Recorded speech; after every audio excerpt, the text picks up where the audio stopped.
નમસ્કાર વિદ્યાર્થી મિત્રો, આપ સૌનું હાર્દિક સ્વાગત છે. મિત્રો, લાસ્ટ લેક્ચરમાં આપણે એક સિમ્પલ એક્ઝામ્પલની વાત કરી હતી. આજના આ લેક્ચરમાં પણ આપણે એક્ઝામ્પલ્સ છે એ કેલ્ક્યુલેટ છે કરશું. ચલો, સૌથી પહેલાં આપણે પ્રથમ એક્ઝામ્પલની વાત કરીએ મિત્રો, કે કણનું સ્થાન છે એ સમય સાથે કેવી રીતે બદલાય છે એનું એક ઇક્વેશન તમને આપેલું છે. કણનું સ્થાન x = 4.2 t² + 2.6 મીટર અનુસાર બદલાય છે.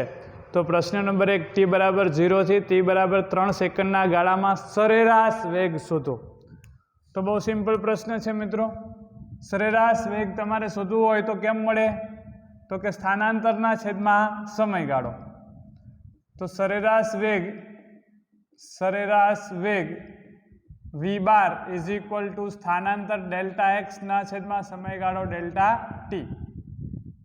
આમાં તમારે સરેરાશ વેગ છે કેટલા ગાળામાં જોઈએ છે? 0 થી 3 સેકન્ડમાં.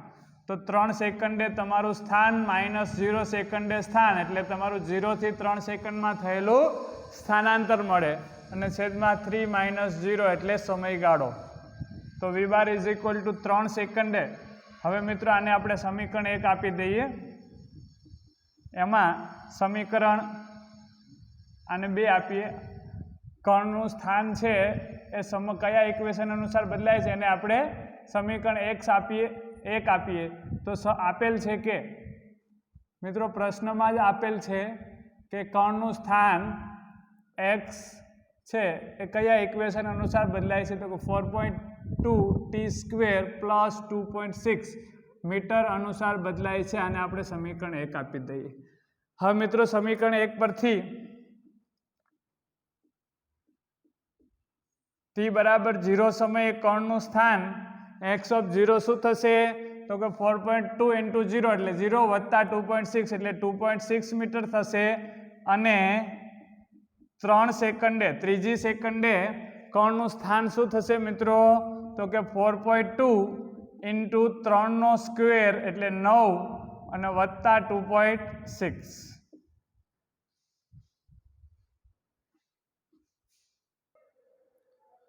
તો ત્રીજી સેકન્ડે કણનું સ્થાન તમને મળ્યું 40.4 મીટર. આ બંનેની કિંમત આપણે સમીકરણ 2માં મૂકતા સમીકરણ 2 પરથી v બાર = ત્રીજી સેકન્ડે કણનું સ્થાન 40.4 મીટર -0 સેકન્ડે કણનું સ્થાન 2.6 મીટર છેદમાં સમયગાળો 3 એટલે v બાર = તમને 40.4 - 2.6 ને ભાગ્યા 3 કરો એટલે 12.6 મીટર પર સેકન્ડ છે એ પ્રાપ્ત થશે. તો 0 થી 3 સેકન્ડ દરમિયાન કણનો સરેરાશ વેગ છે એ 12.6 મીટર પર સેકન્ડ છે. ત્યારબાદ મિત્રો તમારે ત્રીજી સેકન્ડે તત્કાલીન વેગ શોધવો છે. તો તમારી પાસે વેગનું ઇક્વેશન તો છે નહીં, તો વેગનું ઇક્વેશન તમારે શોધવું પડે. કેમાંથી શોધશો તમે? સ્થાનના સમીકરણમાંથી. તો સ્થાનનું સમીકરણ કયું છે? સમીકરણ 1.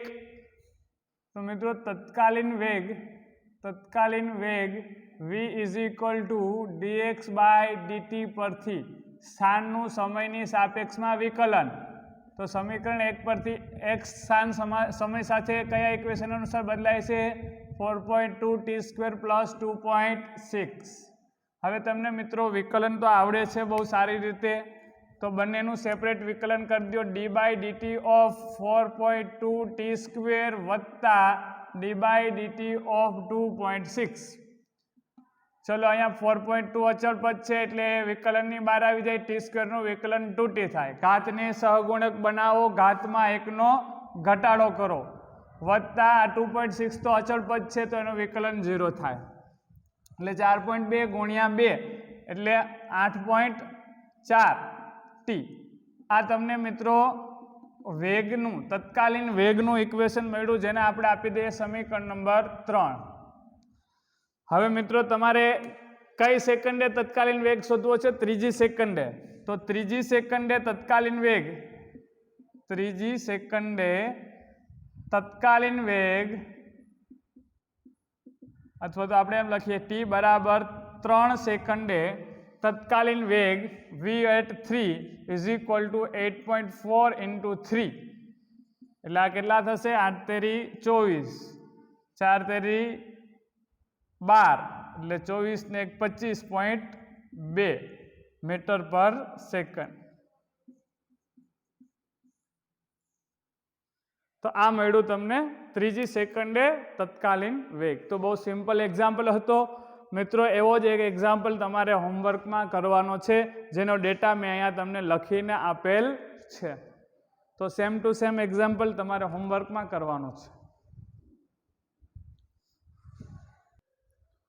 ચલો મિત્રો, નેક્સ્ટ એક્ઝામ્પલની આપણે છે એ વાત કરીએ. તો આકૃતિમાં તમને સુરેખ પથ પર ગતિ કરતા કણ માટે, કેવા પથ પર? સુરેખ પથ પર ગતિ કરતા કણ માટે વેગ વિરુદ્ધ સમયનો આલેખ દર્શાવેલ છે. એ આલેખ પરથી કેટલાક પ્રશ્ન છે પૂછવામાં આવેલ છે. પ્રશ્ન નંબર 1, પહેલી 2 સેકન્ડમાં કણે કાપેલ અંતર ફાઇન્ડ કરો. પછી 0 થી 4 સેકન્ડમાં કણે કરેલ સ્થાનાંતર અને કાપેલ અંતર ફાઇન્ડ કરો. અને t બરાબર 0.5 સેકન્ડ અને t બરાબર 2 સેકન્ડ પાસે પ્રવેગ ફાઇન્ડ કરો. તો સૌથી પ્રથમ આપણે પ્રથમ પ્રશ્નનો આન્સર છે મેળવીએ મિત્રો, કે પ્રથમ 2 સેકન્ડમાં કણે કાપેલ અંતર. તમે વેગ વિરુદ્ધ સમયનો આલેખ જુઓ. 0 થી 1 સેકન્ડમાં વેગ વધે છે, પછી 1 થી 2 સેકન્ડમાં વેગ ઘટે છે. 2 સેકન્ડ બાદ વેગ છે એ ઋણ થાય છે, એટલે કે કણની ગતિની દિશા બદલાય છે. તો 0 થી 2 સેકન્ડમાં દિશા નથી બદલાતી. 0 થી પ્રથમ 2 સેકન્ડ છે, પહેલી 2 સેકન્ડ, એમાં કોઈ એક જ દિશામાં ગતિ થાય છે. તો કોઈ એક જ દિશામાં ગતિ થતી હોય ત્યારે કાપેલ અંતર અને સ્થાનાંતર સરખા હોય. તો તમે જાણો છો મિત્રો કે વેગ વિરુદ્ધ સમયના આલેખ વડે ઘેરાયેલ ક્ષેત્રફળ સ્થાનાંતરનું મૂલ્ય આપે છે. વેગ વિરુદ્ધ સમયના આલેખ વડે ઘેરાયેલ ક્ષેત્રફળ છે સ્થાનાંતરનું મૂલ્ય આપે છે. જ્યારે ગતિ એક જ દિશામાં થતી હોય ત્યારે સ્થાનાંતર અને અંતર સરખા થાય. એટલા માટે પ્રથમ 2 સેકન્ડ દરમિયાન થયેલ સ્થાનાંતર આને હું સંજ્ઞા આપું છું x1 બરાબર શું થાય? તો કે અહીંયા આપણે ધારો કે નામ આપીએ મિત્રો, A, B, C, D આવા બિંદુઓના નામ આપી દઈએ. અહીંયા E આપી દઈએ નામ. તો પ્રથમ 2 સેકન્ડનું સ્થાનાંતર શું થશે મિત્રો? તો કે આ ત્રિકોણ જે બને પ્રથમ 2 સેકન્ડમાં વેગ વિરુદ્ધ સમયના આલેખ દ્વારા ઘેરાયેલ ક્ષેત્રફળ એ તમને સ્થાનાંતર આપશે. અને સ્થાનાંતર અને અંતર સરખા થશે પ્રથમ 2 સેકન્ડ માટે, કારણ કે ગતિ એક જ દિશામાં છે. ચલો, તો x1 બરાબર શું થશે? તો કે ત્રિકોણ OBE નું ક્ષેત્રફળ. તો આ ક્ષેત્રફળ કેટલું થશે? તો કે ત્રિકોણ OAE લઈએ. OAE તો એ કાટકોણ ત્રિકોણ છે. એનું ક્ષેત્રફળ તમે જાણો છો 1/2 ગુણ્યા પાયો ગુણ્યા વેધ, વત્તા બીજું 1/2 પાયો ગુણ્યા વેધ. એટલે ટોટલ શું થશે મિત્રો? તો કે 1/2 ગુણ્યા પાયો ગુણ્યા વેધ. પાયો આપણે ડબલ કરી દઈએ. તો આ 0 થી 1 ને 1 થી 2 એટલે 2 સેકન્ડનો પાયો થયો મિત્રો. તો 1/2 OB ઇન્ટુ AE. તેથી x1 બરાબર શું થશે? 1/2 ઇન્ટુ 2 સેકન્ડ ઇન્ટુ AE એટલે 10 મીટર પર second. Second cancel, 2 cancel. x1 is equal to શું થશે? 10 મીટર. તો પ્રથમ 2 સેકન્ડમાં થયેલ સ્થાનાંતર 10 મીટર મળ્યું અને અંતર પણ 10 મીટર જ થશે. અહીંયા આપણે લખી દઈએ કે પ્રથમ 2 સેકન્ડ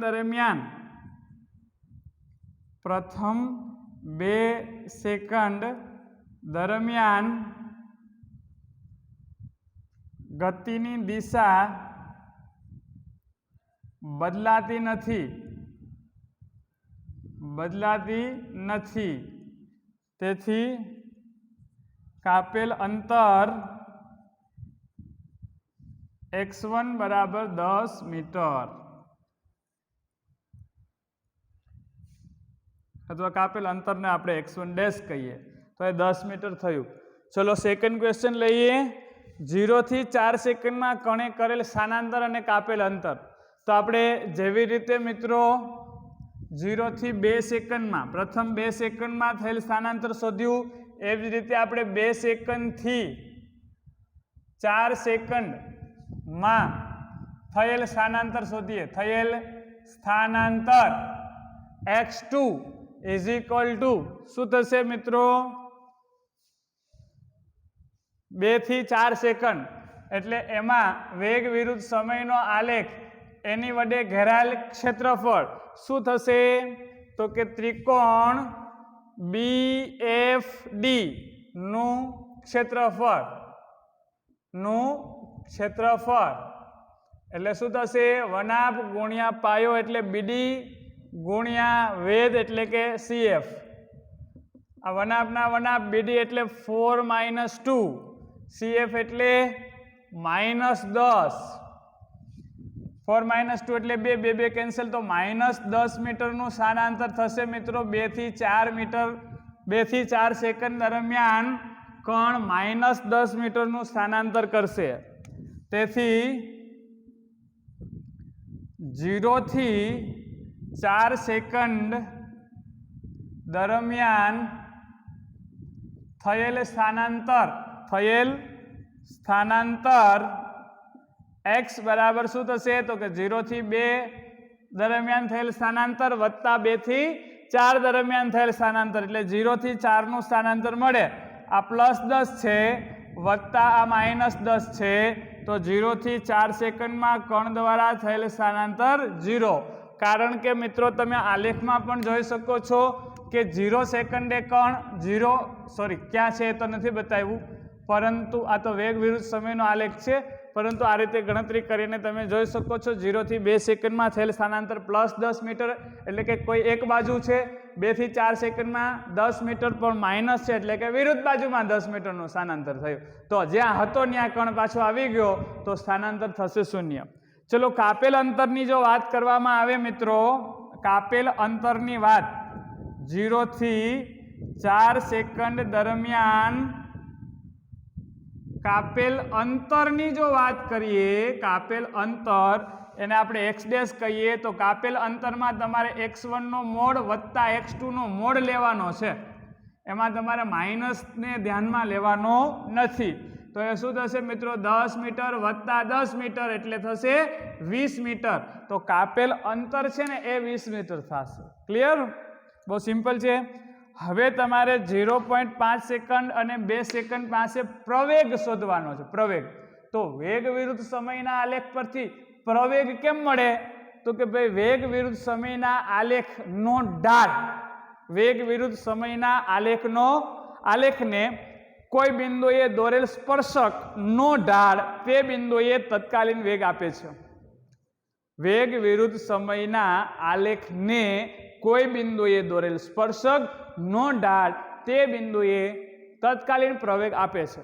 આપણે અગાઉ ચર્ચા કરી છે કે જો વેગ વિરુદ્ધ સમયનો આલેખ સુરેખ હોય તો પ્રવેગ અચળ હોય છે। તો અહીંયા તમે જુઓ 0 થી 1 સેકન્ડમાં વેગ વિરુદ્ધ સમયનો આલેખ છે એ સુરેખ છે, તો 0 થી 1 સેકન્ડમાં પ્રવેગનું મૂલ્ય કંઈક અચળ હશે। 1 થી 2 માં પણ કંઈક અલગ, આના કરતાં કંઈક જુદું પણ અચળ હશે।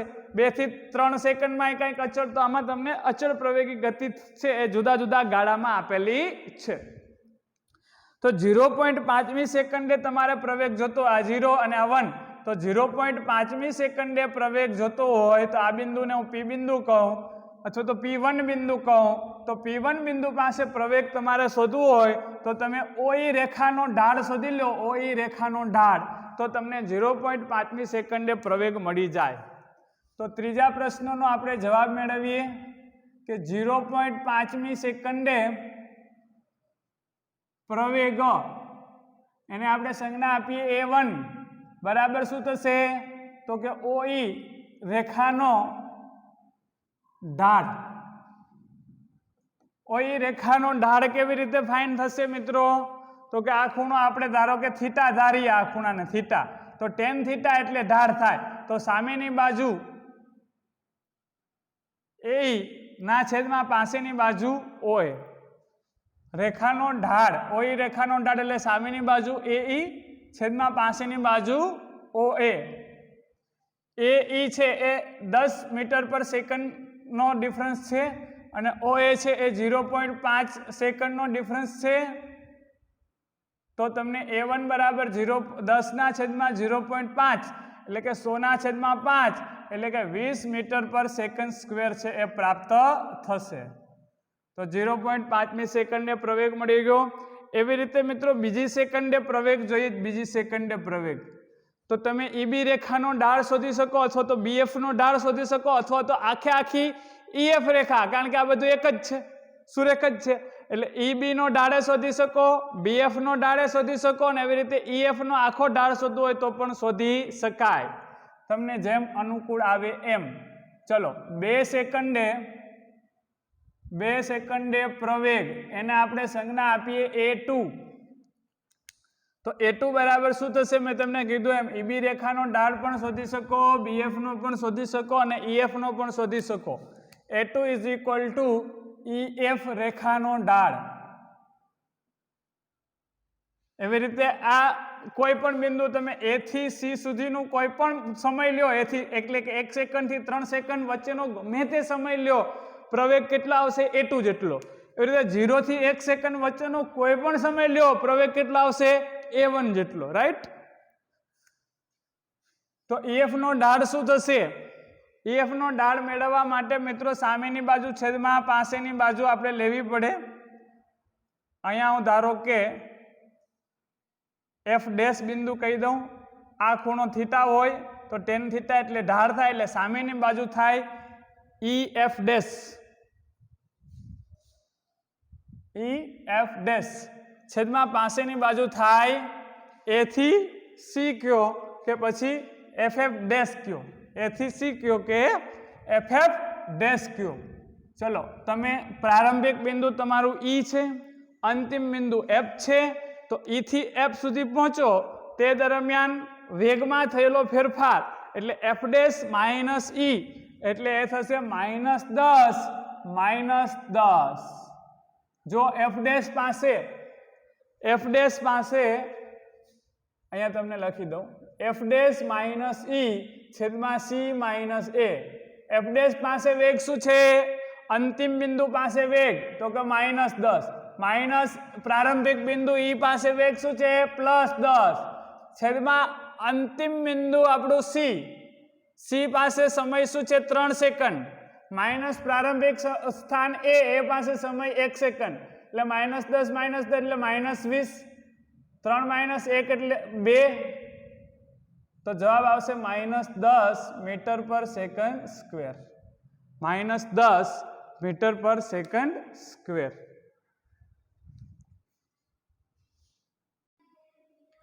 મિત્રો અહીંયા OE રેખાનો ઢાળ શોધવામાં આપણે શું મિસ્ટેક કરી છે? AE ના છેદમાં OA, અંતિમ બિંદુ આપણું શું થશે?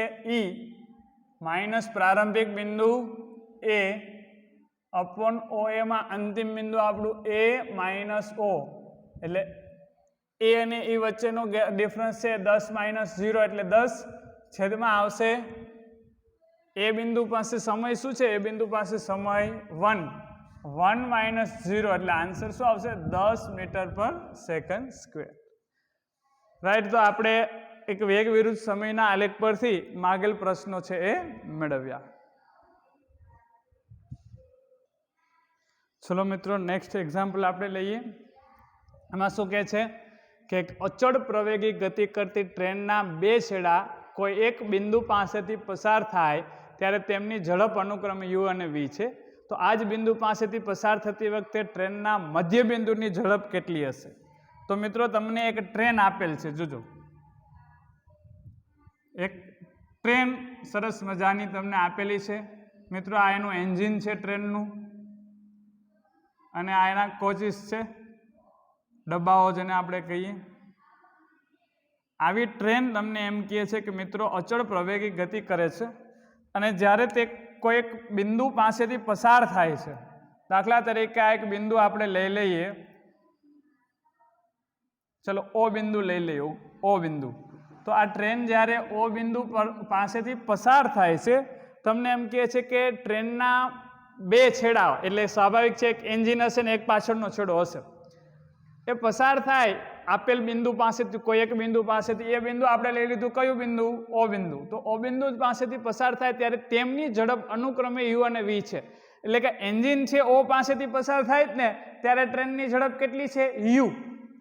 અને મિત્રો જ્યારે આ પાછળનો છેલ્લો ડબ્બો જ્યારે ઓ પાસેથી પસાર થાય ને ત્યારે ટ્રેનની ઝડપ યુ માંથી વી જેટલી થઈ ગઈ છે. કારણ કે ટ્રેન અચળ પ્રવેગી ગતિ કરે છે તો એનો વેગમાં સમય સાથે શું થાય છે? ચોક્કસ ફેરફાર થાય છે. તો જ્યારે એન્જિન ઓ પાસેથી પસાર થાય છે ત્યારે મિત્રો ટ્રેનની ઝડપ યુ છે, અને જ્યારે છેલ્લો ડબ્બો ઓ બિંદુ પાસેથી પસાર થાય ત્યારે ટ્રેનની ઝડપ વી છે. આખી ટ્રેનની ઝડપ કોઈ પણ સમયે કેવી હશે? એક સરખી જ હશે. આપણે એમ ના કહી શકીએ કે ટ્રેનના એન્જિનની ઝડપ V1 અને V1 છે અને આ બીજા ડબ્બાની ઝડપ V2 છે, એવું આપણે ના કહી શકીએ. કોઈ પણ એક ચોક્કસ સમયે આખી ટ્રેનની ઝડપ કેવી હોય? સરખી હોય. એટલે ટ્રેનની ઝડપ ટૂંકમાં એન્જિન જ્યારે ઓ બિંદુ પાસેથી પસાર થાય ત્યારે ટ્રેનની ઝડપ યુ છે, અને છેલ્લો ડબ્બો જ્યારે ઓ બિંદુ પાસેથી પસાર થાય ત્યારે ટ્રેનની ઝડપ વી છે. આ ટ્રેનના કોચ આપણે કહી દઈએ 1 2 3 4 5 6 7 8 9 10 કોચ રાખીએ. ચલો આપણે હવે તમને એમ કહે છે કે તો પછી આ ટ્રેનનું મધ્ય બિંદુ જ્યારે ઓ બિંદુ પાસેથી પસાર થાય, મધ્ય બિંદુને આપણે એમ કહી દઈએ, મિડલ પોઈન્ટ એમ. આ મધ્ય બિંદુ જ્યારે ઓ બિંદુ પાસેથી પસાર થાય ત્યારે મિત્રો ટ્રેનની ઝડપ શું હશે?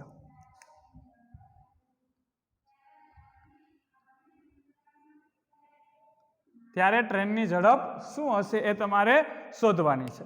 તો બહુ સિમ્પલ આનો મિનિંગ શું થયો મિત્રો? પહેલા તો ધારી લઈએ, ધારો કે ટ્રેનની લંબાઈ L છે, ટ્રેનની લંબાઈ L છે. ધારો કે ટ્રેનની લંબાઈ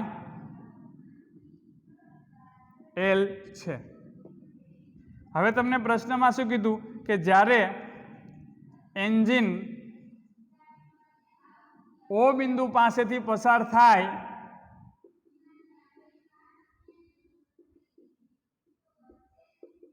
છે ત્યારે ટ્રેનની ઝડપ u છે, અને છેલ્લો ડબ્બો અથવા તો ટ્રેનનો પાછળનો છેડો, અને ટ્રેનનો પાછળનો છેડો ઓ બિંદુ પાસેથી પસાર થાય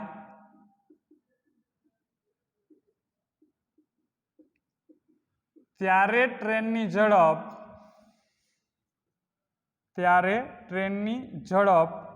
v છે. એટલે એન્જિન જ્યારે અહીંથી પસાર થયું ત્યારે ટ્રેનની ઝડપ u હતી, અને છેલ્લો છેડો જ્યારે અહીંથી પસાર થયો ત્યારે ટ્રેનની ઝડપ v છે.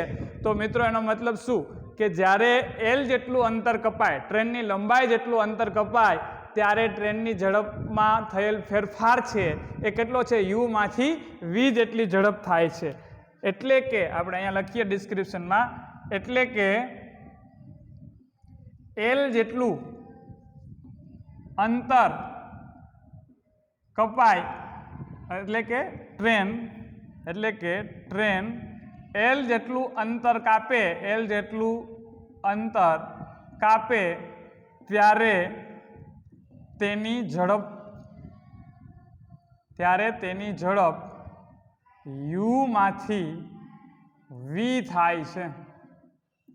તેથી અચળ પ્રવેગી ગતિના સમીકરણ અનુસાર તમને કીધું છે મિત્રો પ્રશ્નમાં કે ટ્રેન કેવી ગતિ કરે છે? અચળ પ્રવેગી. એટલે આપણે અચળ પ્રવેગ ગતિનું સમીકરણ યુઝ કરી શકીએ. તો અચળ પ્રવેગી ગતિના સમીકરણ અનુસાર આપણે સૌ જાણીએ છીએ કે અંતિમ વેગનો વર્ગ માઇનસ પ્રારંભિક વેગનો વર્ગ બરાબર 2al. આવું આપણે ઇક્વેશન મેળવ્યું હતું, યાદ હોય તો તમને, કે v² - v0² બરાબર 2ax. x એટલે સ્થાનાંતર તો અહીંયા ઓ પાસેથી એન્જિન પસાર થાય અને ઓ પાસેથી છેલ્લો છેડો પસાર થાય, એમાં થયેલ સ્થાનાંતર કેટલું થશે? ટ્રેનની લંબાઈ જેટલું. એટલે એક્સની જગ્યાએ આપણે એલ મૂક્યા. પ્રવેગ એ, બે તો અચળ પદ છે, આ અંતિમ વેગનો વર્ગ માઇનસ પ્રારંભિક વેગનો વર્ગ. આને આપણે આપી દઈએ સમીકરણ નંબર 1. અને આપણે આપી દઈએ સમીકરણ નંબર 1. હવે મિત્રો તમને પ્રશ્ન એમ પૂછ્યો છે કે મધ્યબિંદુ જ્યારે ઓ પાસેથી પસાર થતું હશે ત્યારે એની ઝડપ શું હશે? તો આપણે ફરીથી ધારી લઈએ. ધારો કે ટ્રેનનું મધ્યબિંદુ ઓ બિંદુ પાસેથી પસાર થાય છે ત્યારે ટ્રેનની ઝડપ કયો કે પછી મધ્યબિંદુની ઝડપ કયો? વી ડેશ છે. આવું આપણે ધારી લઈએ. તો એનો મતલબ કે એન્જિન જ્યારે અહીંયા હતું ત્યારે ઝડપ યુ અને મધ્યબિંદુ જ્યારે ઓ બિંદુ પાસે પહોંચ્યું ત્યારે ઝડપ વી ડેશ. તો કપાયેલ અંતર કેટલું થશે? L/2. L/2 અંતર કપાય ત્યારે ઝડપમાં થયેલ ફેરફાર શું? તો કે યુ માંથી વી ડેશ. તેથી એટલે કે આપણે લખીએ એટલે કે L/2 જેટલું અંતર કપાય ત્યારે ટ્રેનની ઝડપ યુ માંથી વી ડેશ થાય છે. તેથી અચળ પ્રવેગી ગતિના સમીકરણ અનુસાર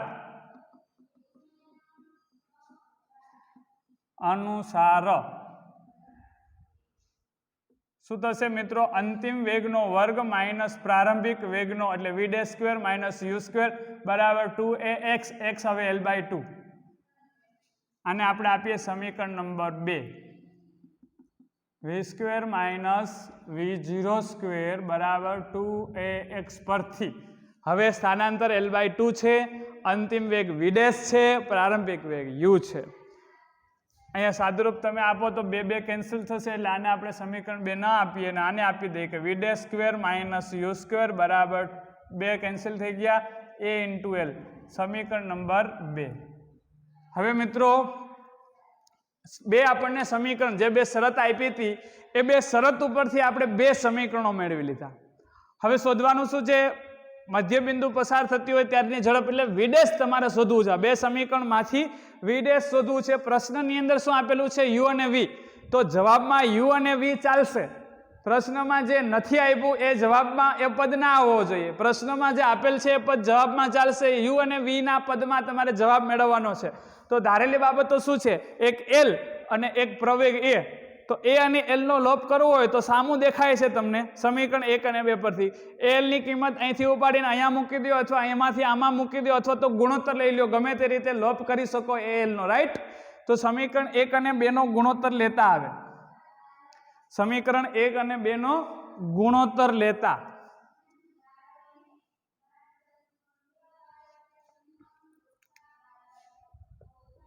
સમીકરણ 1 અને 2 નો ગુણોત્તર લેતા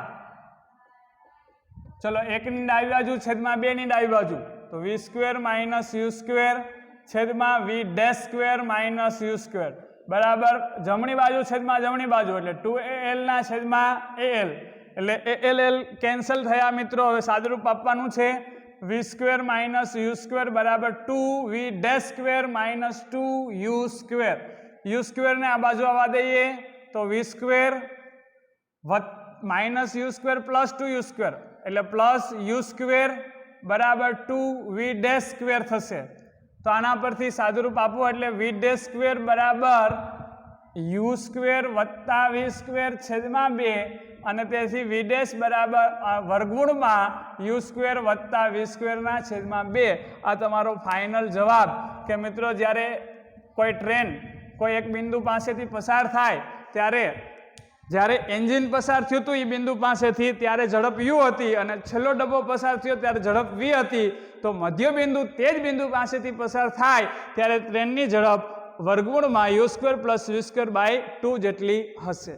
તો એક ઇક્વેશન મળી ગયું. હું તમને એમ કહું કે ટ્રેન છે મિત્રો કેટલી લંબાઈની છે, કેટલા પ્રવેગથી ગતિ કરે છે ખબર નથી, પણ આ ટ્રેન જ્યારે કોઈ એક બિંદુ પાસેથી પસાર થાય ત્યારે તેની ઝડપ છે એ હું તમને એમ કહું 10 મીટર પર સેકન્ડ હતી, અને જ્યારે ટ્રેનનો છેલ્લો છેડો એ બિંદુ પાસેથી પસાર થાય ત્યારે તે ટ્રેનની ઝડપ મિત્રો 30 મીટર પર સેકન્ડ થઈ ગઈ છે.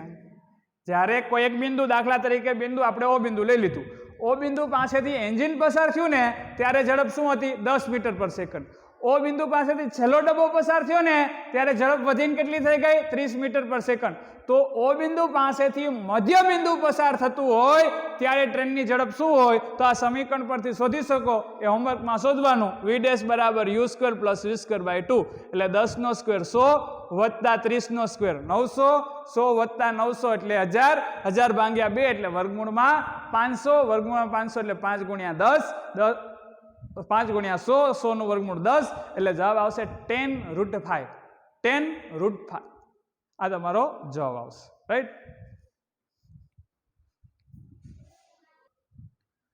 ચલો મિત્રો, નેક્સ્ટ એક્ઝામ્પલ આપણે લઈએ કે બે બિંદુઓ છે એ અને બી.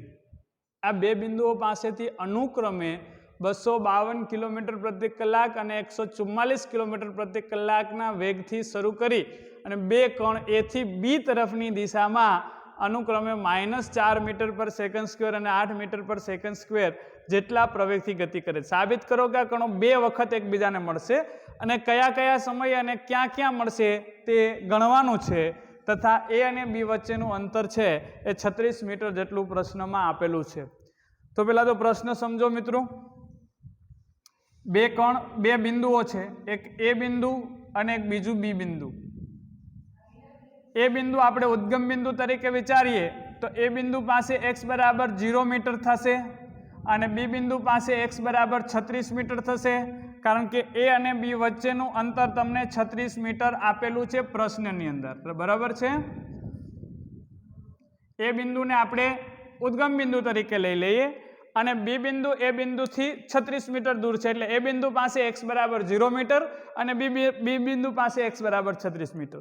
હવે તમને એમ કે એ બિંદુ પાસે એક કોણ છે, એ બિંદુ પાસે રહેલ એક કોણ, ધારો કે કણ હું પી કણ કહું, ફોર એક્ઝામ્પલ એ કણ પી કણ કહું, અને બી બિંદુ પાસે એક કોણ રહેલો છે જેને આપણે ક્યુ કોણ ગણીએ. આ બંને મિત્રો ગતિ કરે છે.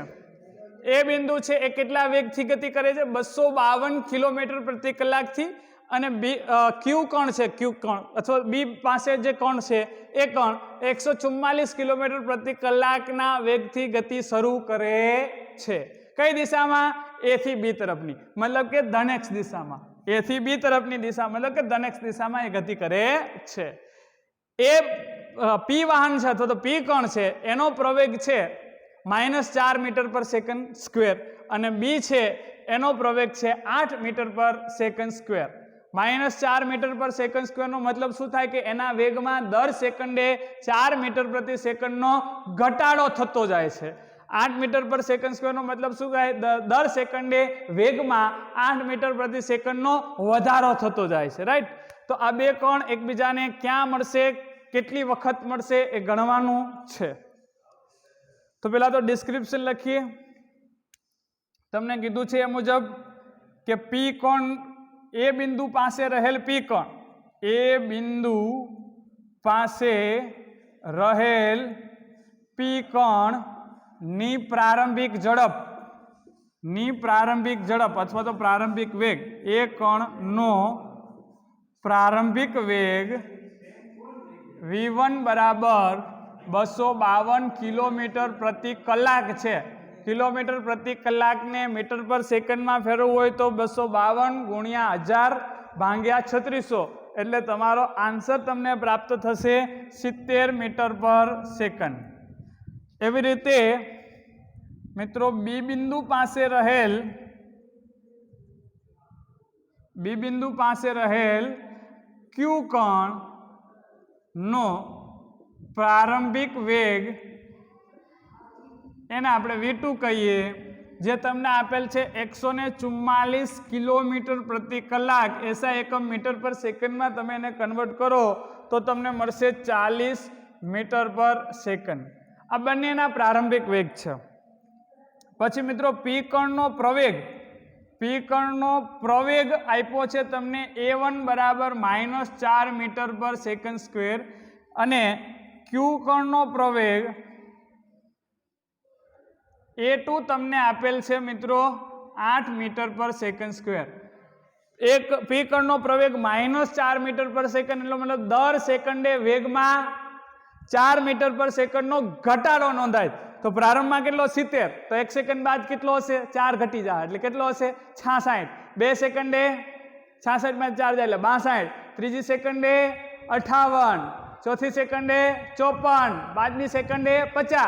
દર સેકન્ડે એના વેગમાં 4 મીટર પર સેકન્ડનો ઘટાડો નોંધાય. ક્યુ કણનો પ્રવેગ આપ્યો 8 મીટર પર સેકન્ડ સ્ક્વેર, એનો મતલબ દર સેકન્ડે એના વેગમાં 8 મીટર પર સેકન્ડનો વધારો થાય. તો પ્રારંભમાં ક્યુ કણનો વેગ કેટલો છે 40, તો 1 સેકન્ડ બાદ 48, 2 સેકન્ડ બાદ 56, 3 સેકન્ડ બાદ 64, 4 સેકન્ડ બાદ 72. આ રીતે 8 મીટર પર સેકન્ડનો વેગમાં વધારો થતો જશે દર સેકન્ડે. રાઈટ. હવે પ્રશ્ન એવો છે કે આ બંને એકબીજાને ક્યાં મળશે, ક્યાં મળશે, કેટલી વખત મળશે? તો આપણે ધારી લઈએ, ધારો કે ક્યાંક મળે છે. ક્યાં? તો કે એ સ્થાનથી x જેટલા અંતરે, x જેટલા અંતરે ધારો કે મળે છે. ક્યાં મળે છે આ બંને કણ? એક ધારો કે A થી x સ્થાને. તો આપણે લખીએ, ધારો કે P અને Q કણો, P અને Q કણો A સ્થાનથી x જેટલા દૂર એકબીજાને મળે છે, એકબીજાને મળે છે. કેટલા? ચલો, તો એક સ્થાન એવું છે, આ એક સ્થાન છે, આને આપણે નામ કાંઈ આપવું હોય, દાખલા તરીકે સી સ્થાન આપીએ આપણે. ચલો, જે કેટલું દૂર છે મિત્રો? એ થી x સ્થાન. P અને Q કણો એ સ્થાનથી x જેટલા દૂર એટલે કે સી સ્થાન પાસે, સી સ્થાન પાસે એકબીજાને મળે છે, એકબીજાને મળે છે. તો મિત્રો અહીંયા સી સ્થાન પાસે મળે છે. તો એ છે, એ પાસે રહેલ કણ P એ મિત્રો x જેટલું અંતર કાપીને સી પાસે પહોંચે છે અને બી સ્થાન પાસે રહેલ ક્યુ કણ છે એ કેટલું અંતર કાપીને સી સુધી પહોંચતો હશે? તો કે આ બે વચ્ચેનું અંતર કેટલું છે? 36. તો બી થી સી વચ્ચેનું અંતર કેટલું થાય મિત્રો? x - 36, x - 36. તો અચળ પ્રવેગી ગતિનું સમીકરણ, કારણ કે આ ગતિ તો બેયની કેવી છે? અચળ પ્રવેગી. હા, બેયના પ્રવેગ અલગ અલગ છે. તો એ મુજબ આપણે ઇક્વેશન લખીએ. તો પી કણ માટે અચળ પ્રવેગી ગતિના સમીકરણ અનુસાર, અચળ પ્રવેગી ગતિના સમીકરણ અનુસાર આપણે સ્થાનાંતર x બરાબર v0t પ્લસ 1/2 at² અનુસાર આપણે લખીએ. તો પી કણનું સ્થાનાંતર x બરાબર, જો પી કણ છે એ થી સી સુધી પહોંચે તે દરમિયાન એને કરેલું સ્થાનાંતર કેટલું છે? x. તો એનું સ્થાનાંતર x બરાબર પ્રારંભિક વેગ, પી કણનો પ્રારંભિક વેગ v1 છે. અહીંથી એ થી સી સુધી પહોંચવા માટે લાગતો સમય t વત્તા 1/2 પી કણનો પ્રવેગ a છે તો a1t² થશે. અને ક્યુ કણ માટે નું જો આપણે સમીકરણ લખીએ, અને આપણે સમીકરણ 1 આપી દઈએ. ક્યુ કણ માટે સમીકરણ લખીએ તો ક્યુ કણે કરેલું સ્થાનાંતર કેટલું છે મિત્રો? x - 36. તો ક્યુ કણનું સ્થાનાંતર થશે x - 36. એનો પ્રારંભિક વેગ v2, એને બી થી સી પહોંચવા માટે લાગતો સમય t, કારણ કે બે એક સાથે ગતિ શરૂ કરી છે, સી સુધી બે પહોંચે છે, તે માટે લાગેલ સમય બે હરખો લીધો છે. તો 1/2 a નો પ્રવેગ a2t². આ સમીકરણ નંબર 2. હવે સમીકરણ 1 અને 2 પરથી તમારે માગેલ રાશિ અથવા તો માગેલ બાબત છે ફાઇન્ડ કરવાની છે. માગેલ કયા કયા સમયે મળશે? તો આમાંથી સમય t ફાઇન્ડ કરવો છે તો તમારી પાસે કઈ કિંમત નથી. v1 ની કિંમત છે, v2 ની કિંમત છે, a1 ની કિંમત છે, a2 ની કિંમત છે, તમારી પાસે x ની કિંમત નથી. કેટલા અંતરે મળે છે ખબર નહીં, એટલે x ની કિંમત નથી, તો સમીકરણ 1 અને 2 પરથી x નો લોપ કરવો પડે. કાં તો x ની કિંમત તમે 1 માંથી 2 માં મૂકો, કાં 2 માંથી 1 માં મૂકો, કાં તમે સરવાળો બાદબાકી કરીને પણ x ને કેન્સલ કરી શકો છો. તો સમીકરણ 1 માંથી તમે x ની કિંમત 2 માં મૂકો તો શું થશે? સમીકરણ 1 માંથી x ની કિંમત સમીકરણ 2 માં મૂકતા, ચલો x ની જગ્યાએ શું થશે મૂકી દેશું આપણે? v1t plus 1/2 a1t square minus 36 ના માઇનસ 36 એમનમ બરાબર સામે બાજુ જે છે એમનમ v2t plus 1/2 a2t square plus 1/2 a2t square. ચલો v2t ને આ બાજુ લો એટલે શું થશે? v1 minus v2 into t plus 1/2 આ પદ ડાબી બાજુ લો એટલે શું થાય? a1 minus a2 into t square અને માઇનસ 36 બરાબર 0. ચલો બધી કિંમત મૂકો તમે. v1 ની કિંમત તમારી પાસે છે 70, તો 70 માઇનસ v2 ની 40 t ના t વત્તા 1/2 a1 ની કિંમત છે -4 માઇનસ a2 ની કિંમત છે 8 t સ્ક્વેર માઇનસ 36 બરાબર 0. 70 માઇનસ 40 એટલે 30t, -4 માઇનસ 8 એટલે -12, -12 ભાગ્યા 2 એટલે -6 t સ્ક્વેર અને -36 બરાબર 0.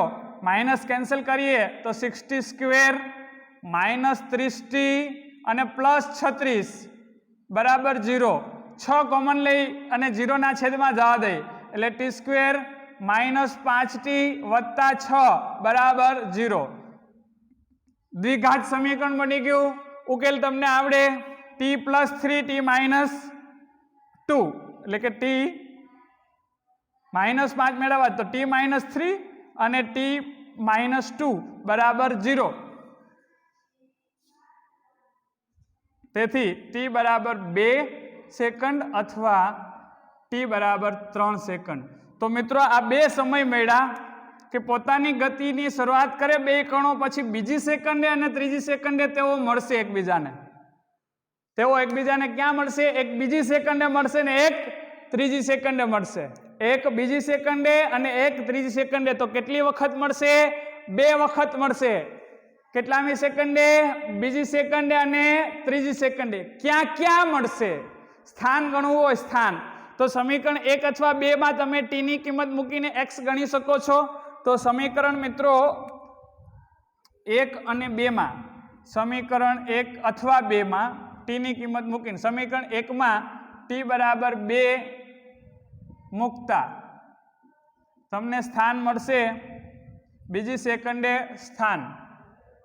સમીકરણ 1 ની અંદર v1 ની કિંમત બોલો તો કે 70 ગુણ્યા 2 વત્તા 1/2 a1 ની કિંમત બોલો -4 t મૂકવાના 2 નો સ્ક્વેર 4 4 ગુણ્યા 4 16 ભાગ્યા 2 એટલે 8 70 ગુણ્યા 2 140 -8 એટલે 132 મીટર. તો મિત્રો 132 મીટરનું સ્થાન છે ત્યાં બંને કણ એકબીજાને મળશે. કેટલામી સેકન્ડે? બીજી સેકન્ડે. Very good. હવે ત્રીજી સેકન્ડે પાછા મળશે ત્યારે કયા સ્થાને મળશે? તો ત્રીજી સેકન્ડે સ્થાન મૂકો. સમીકરણ 1 પરથી ત્રીજી સેકન્ડે સ્થાન v1 70 ગુણ્યા 3 વત્તા 1/2 a1 -4 ગુણ્યા 3 નો સ્ક્વેર 9 70 ગુણ્યા 3 એટલે 7 × 1 = 210. આ થશે 3 × 9 9 દુ 18 -18 210 -18 એટલે કે 192 મીટર. તો મિત્રો આ બંને કણો જે તમને આપેલા છે એ 2 વખત એકબીજાને મળવાના છે. બીજી સેકન્ડે તે 132 મીટરના સ્થાને મળશે અને ત્રીજી સેકન્ડે તે 192 મીટરના સ્થાને મળશે. બીજી સેકન્ડે 132 મીટરના સ્થાને મળશે અને ત્રીજી સેકન્ડે તે 192 મીટરના સ્થાને મળશે. ક્લિયર? તો આ વાત આપણે આજના લેક્ચરમાં કરી.